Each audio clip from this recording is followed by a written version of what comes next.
Alianza After Hours.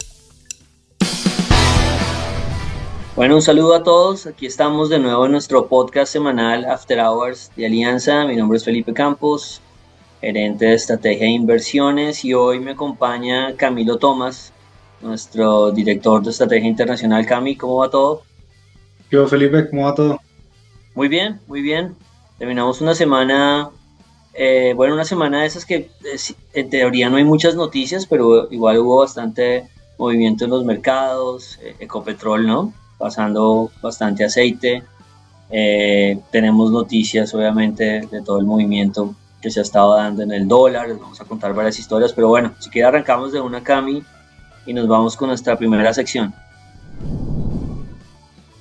Eso de uno. Entonces hoy le toca medio lleno, creo.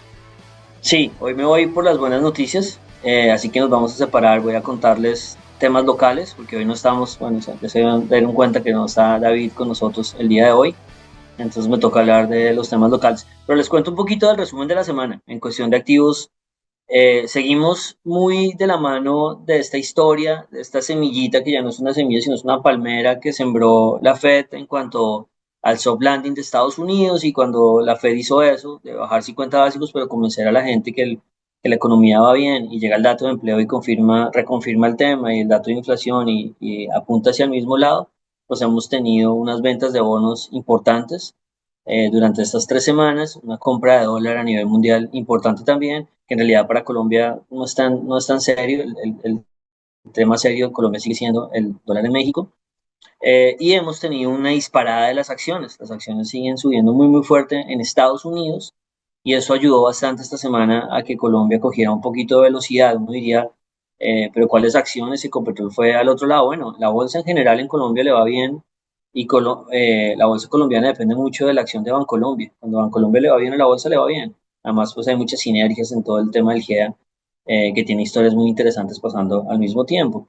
Y esta semana que te acaba de terminar fue muy particular porque tuvimos el mejor ejemplo de eso. Bancolombia subió, a Ecopetrol la acabaron, y en el neto la bolsa igual subió tranquilamente, como si Ecopetrol no existiera, siendo que igual es importante la bolsa. Entonces, bueno, tuvimos una semana más parecida a las semanas anteriores. Las acciones relativamente bien, el dólar relativamente fuerte, y la venta de bonos, eso no ha terminado. Y si usted me pregunta, Cami, yo creo que así nos vamos a ir, digamos, en estas dinámicas medio, con esas tendencias tan claras, hasta que arranque noviembre, que se viene una fiesta de noticias en toda la primera semana de noviembre: elecciones, empleo en Estados Unidos, reunión de la Fed, reunión del Banco de la República. Vamos a tener mil cosas la primera semana de noviembre, y ahí revisaremos si estas tendencias pueden continuar. Entonces, ahora sí le hablo de las noticias. Le voy a contar un poquito qué supimos esta semana. Tuvimos la conocida encuesta del Banco de la República, donde nos preguntan a todos los analistas qué estamos viendo en términos de inflación y qué vemos en términos de dólar, y de tasas de intervención. Las respuestas del mercado, ya claramente terminando el año, no son muy distintas a las que tiene Alianza. Así que para final de año se espera que la inflación baje al 5.5. Nosotros estamos ahí muy, muy cerca de ese número. Se espera que la tasa del Banco de la República se baje del 9. Esto significa que en las dos reuniones que faltan haya una reducción de 75 básicos y una reducción de 50 básicos. De repente la diferencia de Alianza frente al mercado es que el mercado ve la próxima ya de 75, y la siguiente, o sea, el 31 de octubre de 75, y la siguiente en diciembre de 50. Y nosotros lo vamos al contrario. Nosotros pensaríamos que hay una más de 50 y después una de 75. La verdad no cambia mucho el orden de los factores en este caso. No cambia el resultado del producto. Y para el próximo año, también muy parecidos todos, esperando que haya una reducción adicional hasta el 6%. Va a ser un año muy interesante. Acuérdense que en el Banco de la República las votaciones antes eran siempre 5-2, 5-2, 5-2. 5 decían no, no, no nos vamos a afanar con esta bajada, 2 decían que sí. En la última reunión ya fue 4-3, o sea, 4-3 dijeron afanémonos.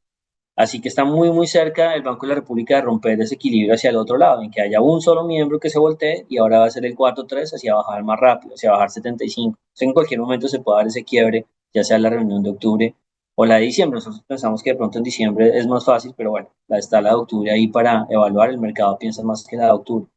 Y ese equilibrio se rompe completamente el próximo año, después de febrero, que llegan dos miembros elegidos por el gobierno. Y aunque no está tan automático decir que alguien elegido por el gobierno debería votar a favor de lo que esté pensando más el ministro de Hacienda. En este caso es esperable, es bastante esperable. Lo importante de repente es que la gente que llegue tenga un perfil como suficientemente fuerte. Ahorita hay muchas razones para bajar rápido y como las hay para no hacerlo. O sea, es bastante balanceado la decisión. Lo importante es que la gente que llegue tenga ese perfil muy parecido de repente a la codirectora Costa, que fue elegida por este gobierno, en el que uno confía que si ella quiere bajar más rápido es porque ve la situación así y ojalá esas dos personas sean igual. Si es simplemente porque lo crean y cuando no vean la situación lo piensen diferente, eso sería lo ideal, pero el mensaje aquí es que el próximo año vamos a tener reducciones más aceleradas después de febrero y eso va a ser muy difícil no verlo. Pero me Y imagino, Felipe, que eso va en línea pues también con menor inflación, no es bajar por bajar, pues si la inflación se queda estable, sino va muy de la mano con las buenas noticias que esperamos también nosotros en materia inflacionaria, ¿o no? sí, o sea, totalmente, Cami, si la inflación no da, yo me imagino y esperaría, porque eso será la peor señal del mundo, que la inflación comenzara a dar un rebote estilo México, Brasil o Chile, que iba bajando rápido y de repente le dio por rebotar unos meses y que nosotros comencemos a acelerar la reducción de tasas, eso se vería muy mal y ahí sería muy fácil que nos atacaran el dólar. Entonces uno, digamos, nosotros no tenemos problema con que haya una aceleración, porque todos los analistas están esperando una aceleración en algún momento. No es que el banco lo haya hecho mal hasta ahora, realmente yo siento que a esta velocidad ha sido correcta. Eh, y le cuento una historia. Por ahí decían que es culpa del Banco de la República las tasas altas que ha vivido, con las que se ha tenido que financiar el gobierno este año. Yo pienso exactamente lo contrario. Las tasas del gobierno en Colombia han sido más bajas que las de un Brasil, e incluso más bajas que muchos bonos de México, y esos países tienen menor inflación y tienen tasas de intervención muy similar. En realidad, lo que ha mantenido las tasas bajas en Colombia ha sido la alta credibilidad que hay en Colombia acerca de la inflación y eso es trabajo del Banco de la República. Así que el tema de tasas ha sido, de hecho, un gran beneficio que hemos podido vivir solo por la credibilidad del Banco de la República sin necesidad de que tenga que bajar las tasas tan fuertes. Por ahí me desvío un poco. El mensaje aquí es, si la inflación comienza a rebotar, sería una señal terrible que nosotros aceleráramos la reducción de tasas. Por lo que puede rebotar la inflación, yo no creo que haya una variable clave, excepto el dólar, que el dólar se disparara y de verdad se fuera por encima de 4.400 o 4.500, ahí yo creería que hay un riesgo inflacionario y esperaría que los miembros de la Junta, a los que elijan, se mantengan profesionales y entiendan cuándo se puede y cuándo no se puede bajar. Y el último dato de esta encuesta es el dólar. Aquí, este es un problema, o sea, yo no tengo problema con que las predicciones de dólar, si uno ve el dólar que no va a cambiar en un año, pues uno ve que el dólar no va a cambiar en un año y está bien, no hay ningún problema a veces no tener una posición agresiva en dólar, no siempre hay que decir, no, 3.500 o 4.500, yo soy, no, yo soy eh, el que no le teme a las predicciones grandes y voy a llamar la atención, no siempre hay que ser así y este año puntualmente yo no veo el dólar en que no tenga que tomar una posición agresiva porque en realidad Colombia ya se alineó con el resto de la región. Entonces aquí ya dependemos mucho del viento global y no hay unas separaciones grandes para que no digas que el dólar es para arriba o para abajo. Pero las encuestas tienen dos problemas. Las encuestas tienen, en el caso de estas encuestas de dólar en el que participan 20 o 30 analistas. La primera es que como usted tiene un montón de gente que piensa diferente, al final todas esas opiniones se centran alrededor del dólar del día de hoy. Entonces, si el dólar, no sé, hoy es 4.200, entonces el alcista, pues no va a ser más alcista de 4.400 porque no vale la pena. De hecho, yo no creo que uno así crea que el dólar va a 5.000, deba decir que va a ir a 5.000. Eso es demasiado agresivo y son mensajes muy complicados de transmitir. Pero entonces el más alto se pone en 4.400 y el más bajito se pone en 3.800. Entonces, siempre al final esos promedios terminan alrededor del dólar de hoy. Y si el dólar mañana es 4.400, lo mismo, el más alto va a ser 4.600 o 4.700 porque esas expectativas son adaptativas y el más bajista ya no va a ser tan bajista. Entonces, las encuestas ustedes siempre van a darse cuenta que se mueven con el dólar de hoy y no solo se mueven con el dólar de hoy, que es obvio lo que estoy diciendo, sino que es igual al dólar de hoy. Entonces, hay muy poca información que uno llegue y diga, oiga, no, es que este dólar los analistas lo ven quieto. La respuesta es siempre lo ven quieto. ¿Por qué? Porque el promedio le da que está quieto. Y hay otro sesgo y es que adicionalmente nadie quiere perder su trabajo. Entonces nadie se la pasa sacando pecho y diciendo es que yo la veo supremamente lejos o algo así. Eh, y esto realmente, eso de correr riesgos laborales no es una cosa muy recomendable. Yo me acuerdo, yo siempre cuento esta historia, nosotros le apostábamos al 3.000 en el dólar cuando estaba a 2.000 y súper bien cuando se dio la subida y todo muy chévere. Y el año que no le pegamos porque nosotros pensábamos que la subida iba a continuar y en el 2017 se descansó, el palo que nos dieron fue infinito. Al punto que cuando uno acierta tomando una posición contraria, la gente dice, pero si los de Goldman Sachs no pensaban esto, esos tipos fue pura suerte. Pero cuando uno no acierta solo, cuando uno se equivoca solo, usted es el único de 30 personas que pensaba si usted definitivamente tiene un problema eh, de coeficiente intelectual muy grande. Entonces, a veces tomar riesgos no pagan. Entonces uno diría, sí, tome riesgos todo el tiempo, no, porque queda uno solo, cuando se equivoca queda uno solo, y cuando uno acierta solo, de pronto dicen es que fue suerte, o es que este tipo siempre ha dicho que es para arriba, entonces en realidad lo que estoy tratando de decir es que también los encuestados responden muy parecido al dólar de hoy. Entonces no le paren muchas bolas a la encuesta en general, porque siempre les va a decir que es lo mismo que hoy, y eso pasa en todos los mercados, no solamente en Colombia. Así que bueno, lo que ha pasado es que ha subido, el dólar ha subido un poco, pues las expectativas de dólar han subido porque el dólar se ha subido en los últimos meses y ya está. Entonces yo no lo vería mucho más allá de eso. ¿Qué piensa Alianza del dólar? Ya les contamos hace como un par de meses nuestra historia y es, nosotros vemos un dólar que eventualmente va a comenzar a hacer niveles más bajos. Primero 3.800 que ya lo hizo y ahora estamos en un rebote coyuntural y después eventualmente, no en el corto plazo, un 3.500 por allá en un par de años. Esa es la visión de Alianza. Pero estos choques coyunturales, ya sea México o ya sea una recesión o ya sea cualquiera de esas cosas, son inevitables, son impredecibles, pero hay que saber manejarlos. Entonces, por eso Alianza decía, a 4.000 nos parece bien comprar, porque nuestra meta es 3.800, ahí no hay tanta plata por hacer, en cambio si hay un choque como el mexicano, se puede hacer unos 300, 400 pesos. Pues bueno, eso es como el resumen del tema del dólar. Y ahí cierro con el tema de expectativas de la encuesta del Banco de la República y hablo un poquito del crecimiento económico que acaba de salir, eso está muy, eh, para el momento que estamos grabando, acaba de salir, así que no tenemos un montón de información acerca de esto, pero acaba de salir el ICE de agosto. Acuérdense que el ICE es el PIB mensual, ¿no? Es básicamente la forma en que el DANE trata de decirnos cómo va el PIB cada mes, porque en realidad el PIB se reporta trimestralmente. Y hay un dato bueno, crece al 2%, que sumado al dato del mes anterior de julio, que lo subieron al 3,8%, pues estamos creciendo al 2,9% este trimestre, un poco alto para lo que nosotros pensamos en realidad. Nosotros creemos que el trimestre va a terminar más cerca al 2 que al 3, pero en este momento está cerca al 3. En general esperemos a que salga el último dato, el del tercer mes del trimestre, para ya estar seguros, a ver si de repente vale la pena corregir el crecimiento de este año, que Alianza lo está esperando cerca del 1,8, el 1,9, pero ya hay analistas que se han mandado con 2 y 2,2 en general. Yo creo que se están sembrando las bases para un rebote que es apenas normal, se está comenzando a girar, en donde Colombia podría haber 13 o 4 en el próximo año y el siguiente. Obviamente, desde que no haya un accidente a nivel global, como una recesión o algo así, ya estamos girando dando la vuelta y el próximo año se va a sentir mucho más estas bajadas del Banco de la República, van a incentivar mucho más el crecimiento y por eso deberíamos crecer por encima del 3 sin que haya choques globales. Ahí termino mi parte local, que no fue tan corta como pensé que iba a contar la historia. Y Cami, le boto la pelota a usted para que nos cuente qué más pasó esta semana, ya más un poquito cosas más aburridoras, de vaso medio lleno y medio vacío. Tenemos un par de cosas, tanto locales como internacionales. Digamos, venimos desde el ruido pues, que tuvimos esta semana por resultados corporativos en Estados Unidos hasta lo que hizo Ecopetrol con el tema de sus emisiones para refinanciar los bonos del 26. Pero tal vez empecemos por lo primero, digamos, para no cortar el hilo. Y es que tuvimos martes resultados de ASML y miércoles resultados de TSMC. Entonces, todas estas son compañías del sector de semiconductores.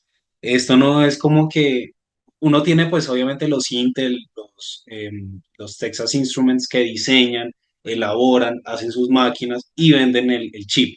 Pero uno también tiene, digamos, cosas muy especializadas dentro de cada uno del sector. Está tipo Nvidia, tipo Apple, que simplemente hacen el diseño y lo mandan a manufacturar a TSMC, o uno tiene ASML, que es uno que está enfocado en hacer como son los proveedores de las máquinas pues para hacer los semiconductores. Entonces uno tiene un sector que, si bien todos están plata, pues cada uno está muy enfocado a un fundamental distinto. Entonces, ¿por qué es importante simplemente esto y tal vez el tema de resultados sea más de dato de cóctel, pero en el momento que sea importante va a ser importante es porque aquí es interesante para el mercado la segunda derivada de las expectativas que se tienen sobre esas compañías. Entonces, si uno espera que una compañía crezca al 80 y me revisan el guidance para el otro año y dicen, no, ya no va a crecer al 80, va a crecer al 50, eso es negativo para el mercado a pesar de que casi que doble en 2 años sus ingresos o sus utilidades.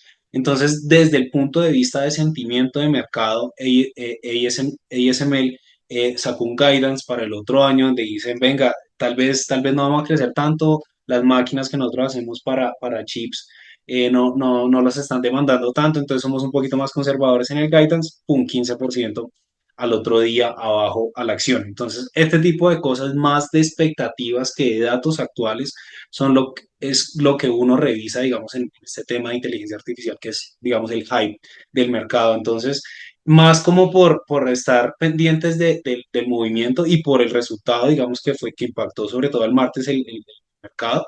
Pero el miércoles, digamos, salió TSMC y dijo, no, pues mi guidance sí sigue bueno, entonces pues el mercado compró nuevamente este tipo de nombres. Entonces, por ese lado, mucho más de expectativas, nada, digamos, nada concreto, pues, porque los números siguen siendo positivos, las utilidades crecen a doble dígito, continúan creciendo a doble dígito trimestre a trimestre, ni siquiera año a año. Entonces, pues por ese lado no hay preocupaciones, pero siempre uno, de como analista, pues está pendiente del cambio en expectativas y en qué momento el mercado se desilusiona de este tipo de nombres que han dado tanta plata este año. Yo ahí, Cami, le agregaría un poco y es, uno sabe que las empresas que están montadas en comprarle cosas a Nvidia y todo y poder apoyarse y ganar la carrera de la inteligencia artificial están dispuestos a comprar a cualquier precio. Hay temas de oferta limitada para esto y es una carrera que nadie sabe cómo va a terminar o quién la va a terminar ganando, pero obviamente están todos los capitales alrededor de esto. Y es la gran idea que está potenciando a las bolsas en este momento, las bolsas de Estados Unidos, sobre todo que este año están ya bordeando el 20% de valorización año corrido, en un año en que las elecciones no han hecho absolutamente ningún ruido. Lo único importante era saber si la Fed iba a bajar tasas, si no hay recesión en Estados Unidos, y si esas dos cosas se cumplen, entonces esta idea se potencializa al infinito, que es la de cómo valorar correctamente la inteligencia artificial, hasta dónde va a impactar a nuestros mercados en el largo plazo. Y se siente mucho, no en el sentido de que se tenga que destruir esto en algún momento, que sea una burbuja, pero se siente mucho cómo funciona el ser humano cuando hay cuando una historia que es totalmente cierta, pero que es muy difícil de valorar. Y el ser humano es de excesos, el ser humano no es los seres humanos en conjunto, en manada, no funcionan como, no, ya es hora de que paremos, el abismo está aquí al lado, todos paremos al tiempo, eso no sucede. Las manadas siguen en los extremos. Y es muy parecido al tema del Internet, el Internet cambió al mundo, ¿no? Esa es la posibilidad de que yo esté desde por acá, desde Panamá, contando esta historia sin problema.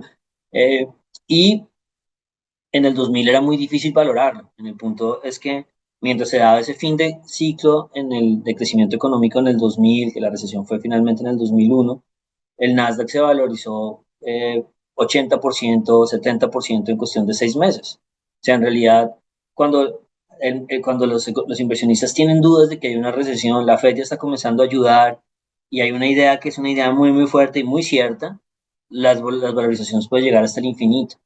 Así que es muy difícil estar por fuera del mercado en este momento si eso es la combinación que se está dando. Si ya más adelante la recesión llega o ya la gente dice, no, es que Nvidia no puede valer el doble de lo que valía hace 4 meses, hace 5 meses, puede comenzar a darse una distorsión. ¿Cómo fue la distorsión del 2000? Pues el mercado al final retrocedió en el neto durante 2 años, entre el 2000 y el 2002 retrocedió 80%.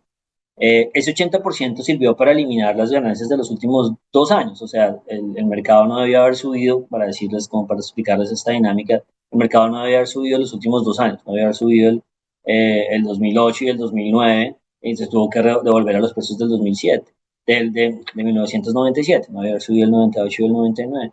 Entonces, esta parte, si es la parte final de excesos, porque yo no lo sé, nadie lo sabe, pero en últimas, lo que es, el mensaje es estos temas que pasan con estas compañías, de poder prever en qué momento algo de las estimaciones de la inteligencia artificial han sido exageradas, van a ser muy importantes, pero no se van a caer solitas. Van a necesitar qué pasa con el crecimiento económico. Van a ser varias cosas que van a tener que juntarse y mientras tanto, la euforia es infinita. Así que por eso decíamos hace un par de podcasts que si no había el tema de la recesión, que si por lo menos por lo que durara el tema de que no existía la recesión, o si es cierto, y va a haber un soft landing o no, cualquier cosa, uno tiene que montarse en el bus, así sea por la entrada de atrás. Uno no puede quedarse en el bus diciendo, no, estos de Alianza están seguros que hay una recesión porque el desempleo ya cambió de tendencia. No se puede quedar en esa historia porque estamos con un tema, eh, digamos, tecnológico, un desarrollo tecnológico que es muy agresivo en términos de la valorización de los mercados. Entonces ahí lo dejo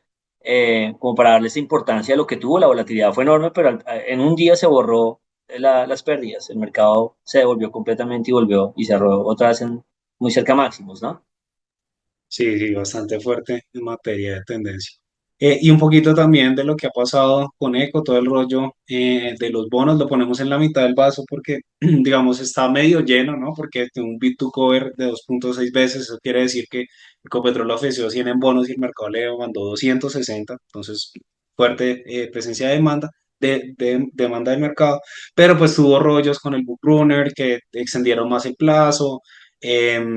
Digamos que no fueron las mismas condiciones que se plantearon en un principio, entonces al final del día hubo algo de rollos, entonces positivo pues que se haya hecho la emisión con una nueva al 2032 para recomprarlas del 2026. Recordemos que eso simplemente es una operación de caja para manejar los vencimientos de corto plazo y de hecho a partir de ahí solo tiene bonos Ecopetrol S.A. Hasta el 29, tiene un par de préstamos para bancos, pero nada difícil pues de refinanciar, digamos, en un mercado obviamente de tasas altas versus lo que colocaron en 2020 y 2021. Entonces, pues por ese lado es positivo, pero nuevamente negativo por el tema del book runner, del cambio en las condiciones del día adicional de colocación. Entonces, pues por ese lado, por eso lo ponemos en la mitad, como para tratar de netear un poco el tema, pero pues al final del día se colocaron las emisiones. Sí, o sea, Entonces, aquí la historia fue, trataron de ponerlos una semana, salieron algunas noticias de posibles investigaciones o lo que sea al presidente de la compañía, se suspendió la emisión y finalmente ya la lograron hacer esta semana, ¿cierto? Eso fue el resumen. sí, entonces dijimos que inicialmente iba hasta el 15 de octubre, después lo prorrogaron al 16. Entonces primero iba un monto de 1.225, 1.250 millones de dólares, en total se emiten 1.750. Esos 500 adicionales van a pagar, a prepagar los del 30 más los 1.250 para prepagar los del 26 y, o bueno, esos 500 para prepagar bonos del 26 o financiar, digamos, gastos por fuera del plan de inversión. Recordemos que esto fue un tema polémico por el tema de la adquisición de CrowdStrike, entonces sí se pueden hacer cosas por fuera del plan de inversión, pero al final del día pues se colocó, no es que, digamos, con tanto rollo uno dice, no, entonces Ecopetrol se está financiando unas tasas altísimas.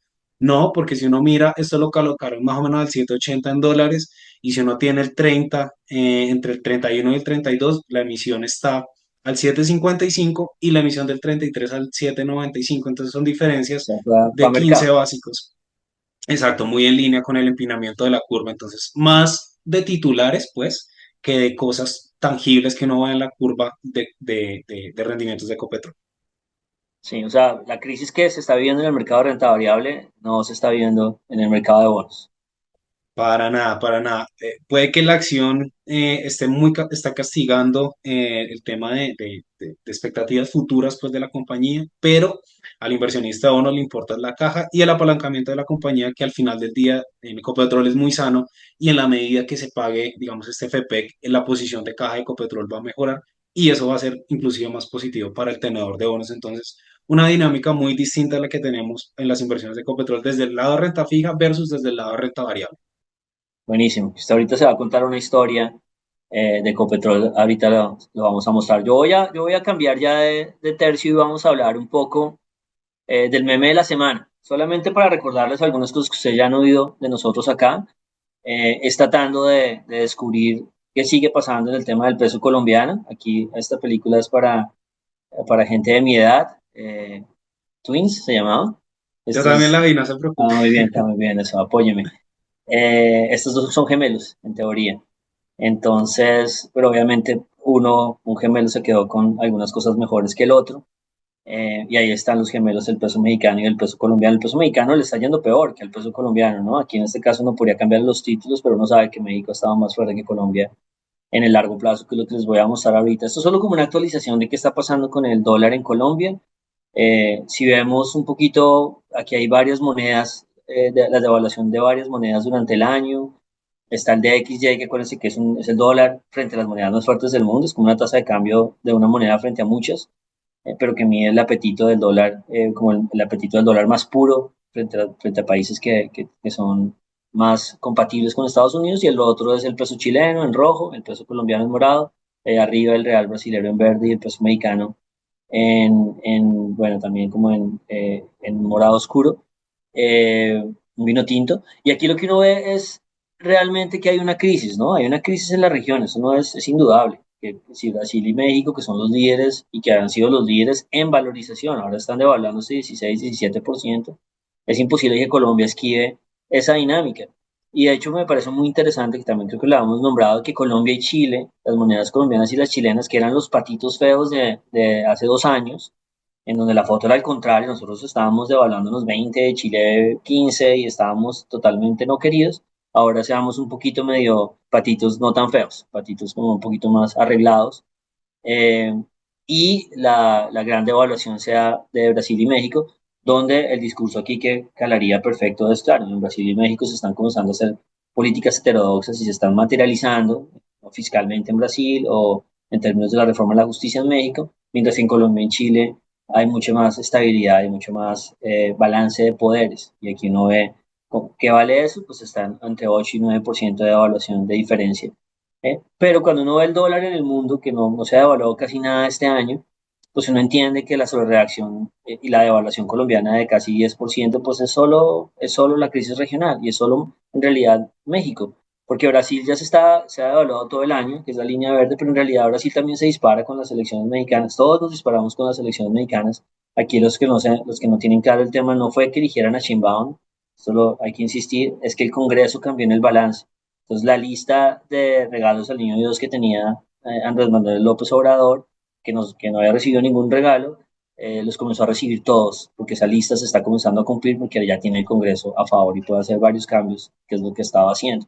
Ahí tenemos otros plazos en los gráficos que vamos andando, eh, para mostrar esta misma alineación, pero ya desde las elecciones, que es la gran historia colombiana, ¿no? Ahí Colombia está de nuevo demorado, y ustedes ven cómo Colombia se separa después de las elecciones, con toda esta incertidumbre de un gobierno que tiene unos cambios y tiene, en teoría, el apoyo para hacerlos, y poco a poco cómo se va diluyendo esas posibilidades, y ustedes ven la devaluación reciente. Entonces, al final de cuentas, ustedes ven que el peso colombiano está muy, muy alineado al real brasileño y al peso chileno.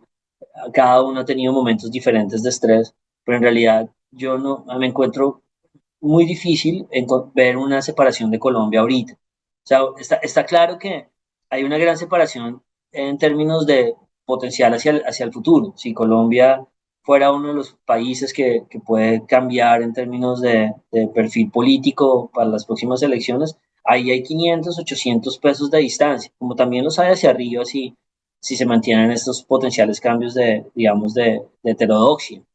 Pero pues eso es un hueco enorme que el mercado no puede entrar todavía a especular sobre ellos, ¿no? Yo no me puedo poner a vender dólares en Colombia porque estoy seguro que va a haber un cambio de gobierno, y vuelvo a insistir, esto no es un tema de que yo piense así, estos inversionistas se sienten más tranquilos con menos cambios, así como tantas listas de cambios y tan afanados, y cambios que atenten al balance de poderes, es lo que más preocupa a los inversionistas. Entonces yo no puedo ponerme a vender dólares porque creo que el gobierno sí puede haber un cambio político hacia adelante o una mesura. Entonces el dólar sí, por supuesto, tiene un gran potencial de cambio político en Colombia hacia los próximos 2 años. Pero en este momento, con falta de información, el dólar en Colombia está muy alineado. Y por eso, cuando Alianza, digamos, a 5.000 era supremamente vendedor de dólar por la desalineación que había en ese momento, ahorita no hay mucha. Entonces estamos más en el día a día, y la pregunta clave es hasta dónde puede llegar la corrección mexicana y brasilera este año y qué tanto nos puede afectar. Y ustedes ven ahí pues que México igual sigue siendo un medio ganador, en estos 2 años, pese a las ventas recientes que han sido muy, muy fuertes. Y un último gráfico, creo que ya va a terminar mi historia del meme de la semana. eh, Como ya haciendo un poquito más, haciéndole una radiografía a lo que ha pasado este año en el dólar. Entonces, ver una devaluación en México del 17%, una devaluación en Colombia del 9%, ya ahí yo me siento ganador. O sea, realmente no devaluarnos a la velocidad de México es una gran ganancia, dado que Brasil también está ahí. Pero esta era una pregunta que me hacía David la vez pasada, como para hacerme quedar mal, y es, ¿usted qué cree que va a pasar? Aquí es muy, muy difícil. Lo que yo siempre, la carreta que me eché la vez pasada, que espero no repetirla exacto, es lo primero, lo más, la primera parte del trabajo es determinar cuál es la variable clave, y es esta, es el peso mexicano.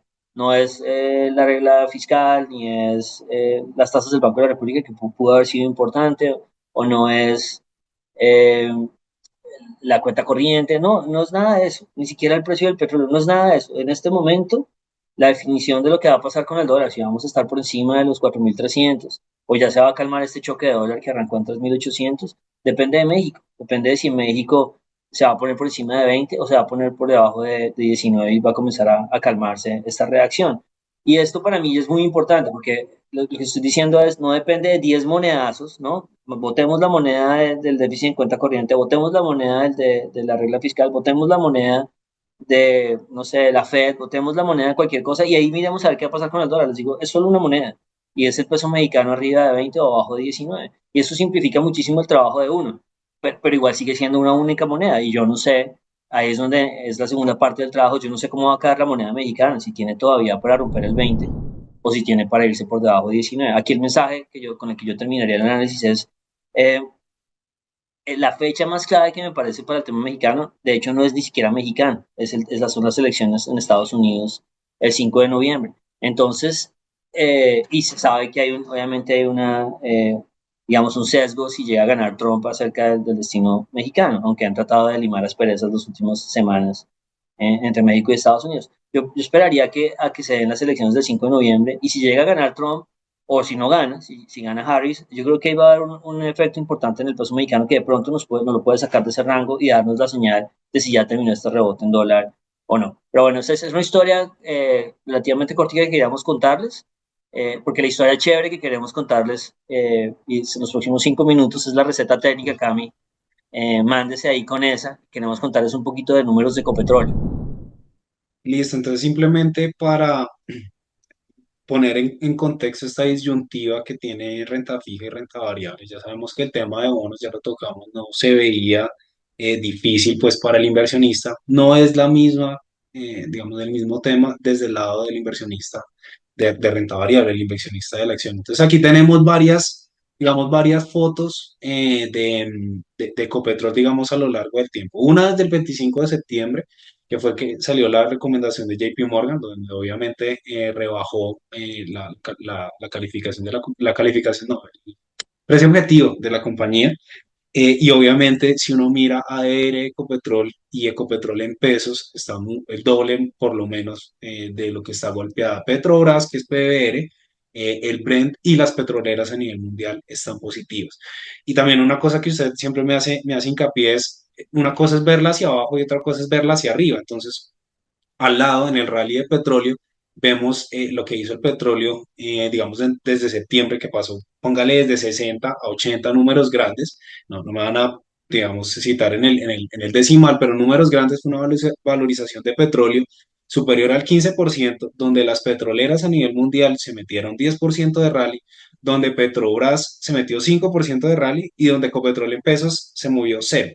Entonces, esa sensibilidad donde hacia abajo baja todo, pero hacia arriba no sube nada, le habla a uno mucho del apetito del inversionista y los mercados internacionales, digamos, hacia el nombre en específico. Y eso obviamente lo vemos haciéndole zoom no solo al año corrido de Ecopetrol, sino lo que ha hecho Ecopetrol desde el 17 de junio del 2022. Entonces, año corrido, obviamente el Brent no ha dado plata, pero las petroleras a nivel mundial sí. Petrobras sin dividendos ha caído más del 10%, con dividendos uno lo puede poner flat casi, incluso positivo, y Ecopetrol en pesos y Ecopetrol en AR con correcciones superiores a 25-30%. Y nuevamente le quita dividendos, queda igual una corrección superior al 10%, que es algo digamos, atípico frente, digamos, al escenario de petroleras que ha existido. Y desde segunda vuelta, obviamente, es la foto más diciente. eh, Petroleras a nivel mundial 22%, Petrobras sin dividendos 22%, si uno le pone dividendos es más de 100% porque durante 2023 Petrobras, póngale, vale 13 y pagó 13 en dividendos, entonces le pagó todo su inversión de la ADR vía dividendos. Esto ya no es así, entonces se ha moderado un poquito y esto ha golpeado también la acción, pero si uno mira al lado lo que ha hecho Ecopetrol, tanto en pesos como en ADR, desvalorizaciones superiores al 30% sin dividendos. Entonces, pues por este lado uno empieza a ver que el apetito del inversionista es bastante bajo y el mercado le tiene un sentimiento bastante negativo hacia esa acción, cayendo cuando cae todo el mundo más y cuando todo el mundo sube, pues no subiendo y dejándolo parcialmente aparte. Sí, yo creo que está claro que no podemos argumentar que la caída de Ecopetrol tenga que ver con el petróleo. Por supuesto que si el petróleo cae, todas las petroleras no se van a sentir bien, pero hay esa simetría que está clara de Ecopetrol frente al petróleo y frente a las otras petroleras. La pregunta difícil es, bueno, ¿y cuándo compra uno Ecopetrol? ¿O la debería comprar o uno no? Yo creo que la respuesta fácil es uno debe esperar que en algún momento, si uno confía en que va a haber un cambio, ya sea por esta misma administración o administraciones futuras, en que quede claro que los objetivos de la compañía son los más importantes por encima de los objetivos del gobierno, porque el gobierno, recuerden, es el Estado el que es el dueño de Ecopetrol, no un gobierno. Si queda claro que en algún momento, ya sea esta administración o la siguiente, pues uno sabe que Ecopetrol le va a seguir yendo bien. Pero por ahora, y como no sabemos eso, la primera gran línea de defensa de Ecopetrol son los dividendos. Y nosotros les habíamos contado una historia antes, como de la vaca lechera de Ecopetrol, mostrándoles la gran dependencia que tenía el precio de la acción a los pagos de dividendos. Cada vez que llegaba un pago de dividendos, que es una de esas líneas verticales que ustedes ven ahí, pues la acción cogía velocidad al alza y una vez pagaban se desplomaba. Pero un elemento muy interesante que de hecho incluso le debería servir a los administradores de la compañía.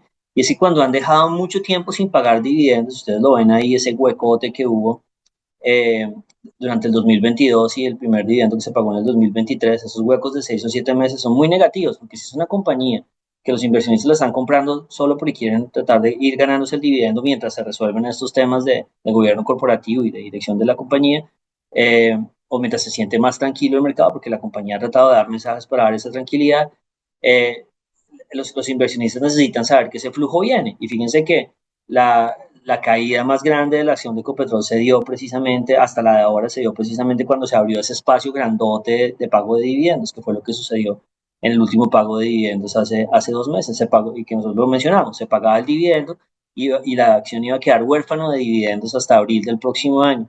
Y eso tiene mucho que ver con lo que está pasando. No hay una expectativa de recibir un flujo rápido, chavo, no me interesa estar en la acción. Obviamente se ha unido a mil cosas, los temas del gobierno corporativo, los temas de los negocios en Estados Unidos, pero en general no hay un flujo que venga pronto.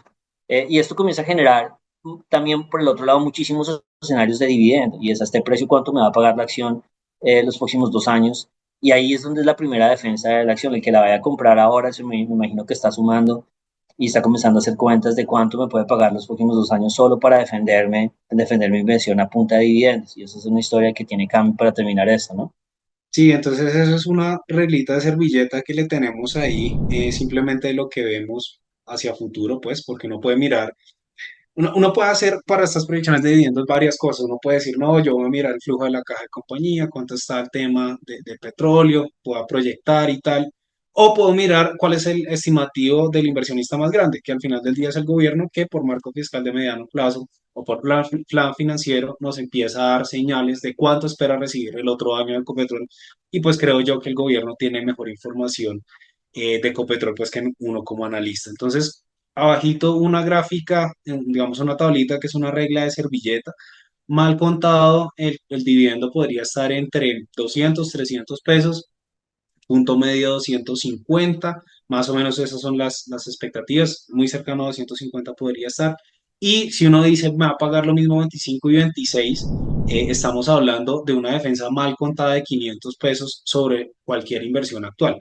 Entonces, si Ecopetrol se queda sobre los 1800, estamos hablando de 2 años, un dividendo por los lados del 14-15%, pero si se va a 1400, pues el dividendo no se me va a afectar por lo que me va a variar la acción, sino se me va a afectar por lo que pase con el precio del petróleo. Entonces, un precio del petróleo constante y una versión más negativa, digamos, desde parte del mercado, pues al final del día implicaría un dividendo mucho más alto, donde si uno dice, no, es que me van a pagar 300 pesos y la acción va a caer a 1.400, uno puede estar hablando de dividendos por los lados del 20% cada año. Entonces, pues, obviamente esto es un rango de posibilidades, un espectro, de la probabilidad que le peguemos al número es cero, pero sí nos brinda una noción de cuál es nuestro colchón, o uno como inversionista, cuál es el colchón que tiene frente a una compra los niveles actuales, pues que era lo que usted hacía referencia. Entonces, pues por este lado, unos números interesantes, y en la medida que caiga el precio se van a volver más interesantes si ese precio no va acompañado con una reducción en el precio del petróleo. Buenísimo, buenísimo. Entonces, eso es lo que va a estar haciendo el inversionista. Como lo explicaba Citi en su documento de Ecopetrol, ellos decían, el inversionista puede comprar ahora esperando un cambio político en 2 años. Eh, en palabras de ellos, de nuevo, no palabras de nosotros. Pero el punto es, la ventaja que tiene el inversionista que quiere hacer eso es que tiene un colchón enorme. Ahorita, posiblemente que puede sumar 500 pesos en cualquiera de los casos, o pues, estamos hablando de un colchón enorme en términos del precio de la acción, que sea de 30%, y si la acción cae más puede ser hasta el 40% en términos de precio. Así que ese va a ser la primera línea de defensa, como ha sido lo que ha sido el criterio de las fluctuaciones de Ecopetrol durante los últimos 2 años. Y bueno, ahí cerremos y vámonos al calendario, ya estamos sobre el tiempo de nuestro podcast. Aquí el mensaje es, no hay mucho, o sea, estos son noticias de las reuniones del Fondo Monetario, las proyecciones del Fondo Monetario, entonces son cosas que son interesantes, pero generalmente los analistas locales vamos un paso adelante cuando hablamos de nuestro propio país, es muy interesante oírlos hablar de los otros países, pero pues es solamente como parte del paisaje, esto no hay ninguna noticia que realmente se destaque aquí esta semana, y posiblemente no la próxima. La semana verdadera es la que arranca el 31 de octubre, digamos, y va hasta el 7 de noviembre. Ahí se viene toda la información posible y ahí esa es la que tenemos que estar muy firmes esperando a ver si genera algún cambio en la tendencia de los activos. Y tenemos también cosas ya no tan acartonadas, ¿no? Tenemos en el calendario dos elementos. Cuéntenos ahí, Cami, del Oktoberfest. Bueno, el Oktoberfest es una versión, de hecho, parecida al festival alemán, pero que curiosamente no es en octubre, sino en septiembre. Mientras que aquí el Oktoberfest sí es en Colombia, digamos algo para resaltar, y una nueva edición de Club Trigo, salió hace un par de años, muy rica. Vamos a ver qué tal sale esta ahorita. Viene de 1.180 almas, entonces pues a ver qué, un plancito chévere para los soles que han hecho estos días y las temperaturas pues de Bogotá que han estado relativamente amables. Y yo veo por ahí una película que ni siquiera la había visto en cartelera, pero IMDb tiene 8.4 y Rotten Tomatoes casi 100. Cuéntenos de esa, Felipe. Sí, sí, esa es mi especialidad, películas de niños. The Wild Robot es una película chévere, es bonita. Yo me vi una parte, voy a decirlo, no la vi entera porque tenía que hacer otras cosas, pero mis hijos se quedaron en el cine. Se ve muy interesante, o la parte que me vi me pareció muy bonita. Y estas calificaciones son impresionantes. 8.4 es lo que tiene películas de calibres así enormes como Gladiador o cosas que ustedes vean, o sea, que no sea El Padrino que tiene 9, entre de 8 para arriba, tienen que ser clásicos del cine, así que es impresionante que tengan 8.4 de calificación y creo que 98 en Rotten Tomatoes, ¿no? Es un plan para niños y de pronto para adultos que tengan tiempo, vale la pena que lo visiten. Pero bueno, ahí terminamos. Les agradecemos como siempre la compañía. Les deseamos una súper buena semana y nos vemos la próxima semana. Que estén muy bien. Eso, y porfa no olviden suscribirse al podcast y darnos cualquier tipo de feedback, que a partir de ahí es que nos ayudan ustedes también a mejorar. Entonces, muy buena semana para todos y hablamos, Felipe. Chao, pues. Chao, Cami. Hasta luego a todos. Alianza After Hours.